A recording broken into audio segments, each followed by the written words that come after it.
스포츠와 탑픽 시간입니다. SK증권 영업부의 김우식 차장 연결합니다. 안녕하세요. 네, 안녕하십니까. 네, 오늘의 수급 포인트 어떻게 되겠습니까? 오늘 수급 포인트는 좀 기분 좋은 말이죠. 어떻게 보면 바닥 다지기 그렇게 한번 가보겠습니다.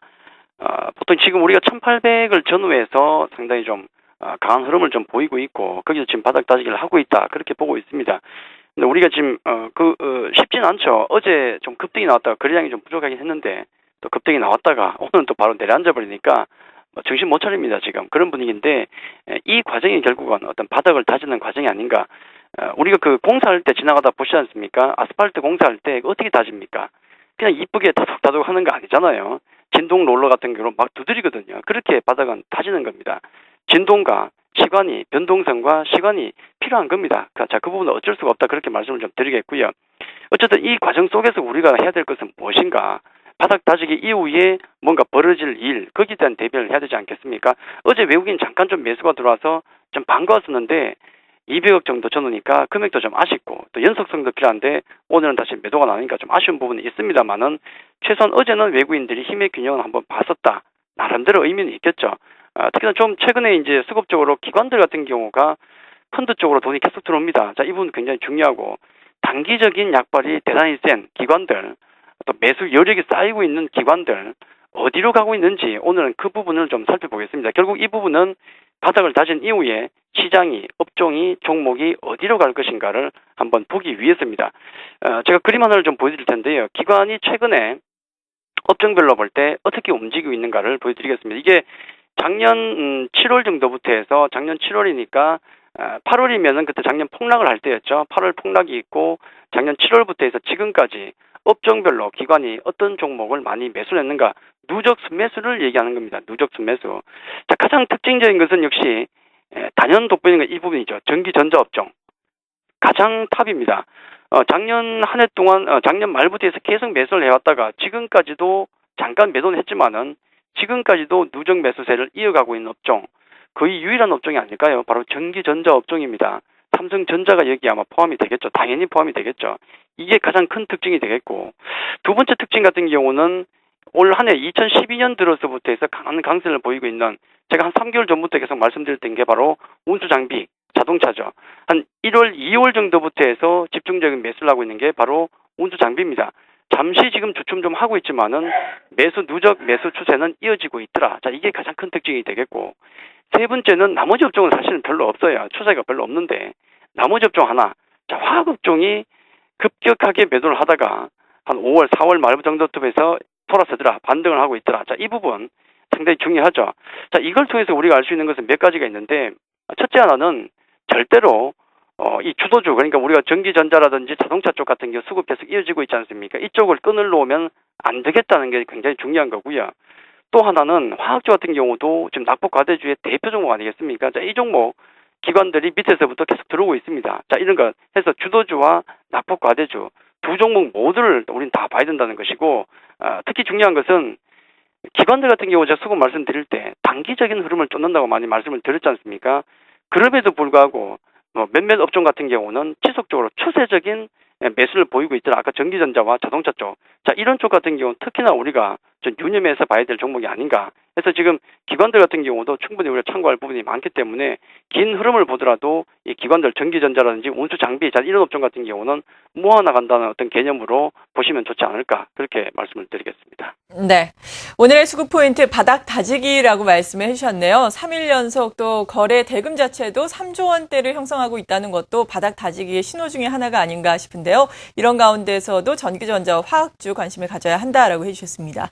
말씀해 주신 것처럼 어제 외국인의 현 선물 시장에서의 동반 순매수세가 유입이 됐는데 오늘은 또 동반 순매도가 출회가 되고 있습니다. 특히나 선물 시장에서 2,300계약이 넘는 순매도 물량을 출회하고 있거든요. 이러한 점은 우리가 어떻게 봐야 되겠습니까?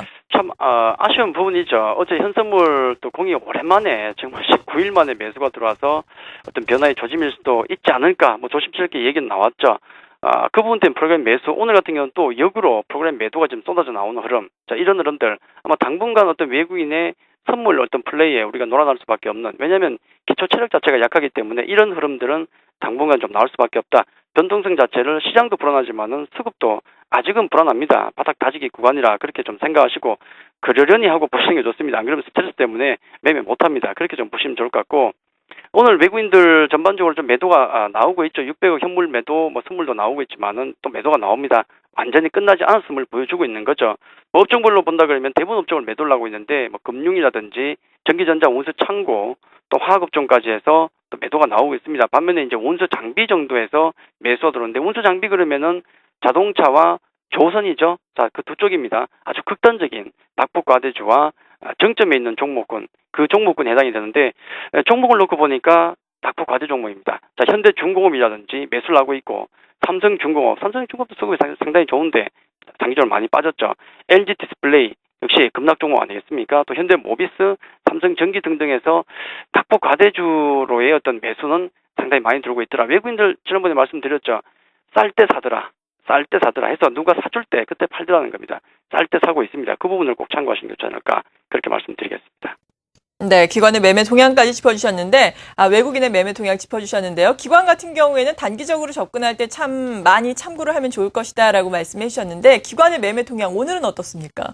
예, 오늘도 역시 매수는 하고 있죠. 역시 받아주고는 있습니다. 그렇게 할 수 있는 힘 자체가 뭐냐면은 펀드 쪽으로 자금 유입이 계속되고 있습니다. 1,000억이든 500억이든 일단 지수대가 2,000포인트, 1,900포인트 아래에서는 지속적으로 돈이 들어오더라. 이 얘기는 우리 펀드 투자하시는 분들, 개인 투자자분 같은 경우도 이 정도 지수면은 펀드 가입도 되지 않을까 그런 생각을 갖추고 있다. 그 얘기는 저가 매수 세력이 이 영역에서는 있다는 겁니다. 분명히 해서 돈이 들어오고 있기 때문에 외국인 매도를 그나마 받아주고 있는 흐름을 보이고 있는데 오늘 전반적으로 약간 좀 추세는 별로 없어요. 업종별로 본다 그러면은 화학이라든지 전기가스 유통 정도 매도를 하고 있습니다. 왔다 갔다 하죠, 굉장히.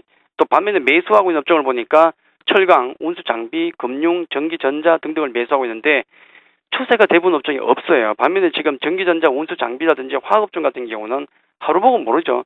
추세 자체는 괜찮은데 나머지 업종 같은 경우는 계속 왔다 갔다 하더라. 그렇게 말씀드리겠고요.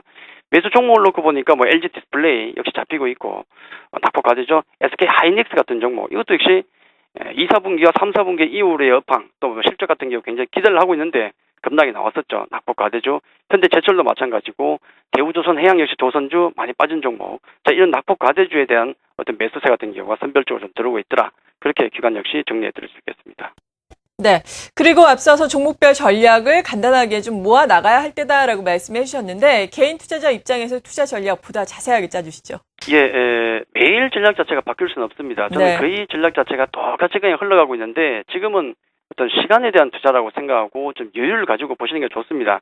개별 종목이나 낙폭까지 좀 심하게 빠진 종목, 하이닉스, NC소프트 이런 제가 말씀드렸지만 급락이 났던 종목군들 단기적으로 매매는 가능합니다만은 대체적으로 대형주에 대한 낙폭과대 대형주든 아니면 주도주든 이 대형주에 대한 어떤 시간에 대한 투자가 분명히 필요하다는 말씀을 좀 드리겠고요. 제가 한 2개월 정도 걸린다고 말씀을 드렸는데 상당 부분 시간이 지금 지나가고 있죠. 그렇기 때문에 지금 조금씩 모아나가는 이 대형주들, 이 종목들은 나중에 1, 2개월 후에 뚜껑을 열어보겠다. 이런 심정으로 조금씩 모아나가는 게 중요하다. 지난 시간도 말씀드렸지만은 따라가는 매매는 안 됩니다. 그렇기 때문에 모아나가야 되지 따라갔다가는 바로 오늘처럼 물릴 수 있기 때문에 일단 모아나간다는 어떤 그런 투자 마인드로 가는 게 좋지 않을까 그렇게 말씀을 드리겠습니다. 네. 지금까지 SK증권 영업부의 김우식 차장이었습니다. 고맙습니다. 감사합니다.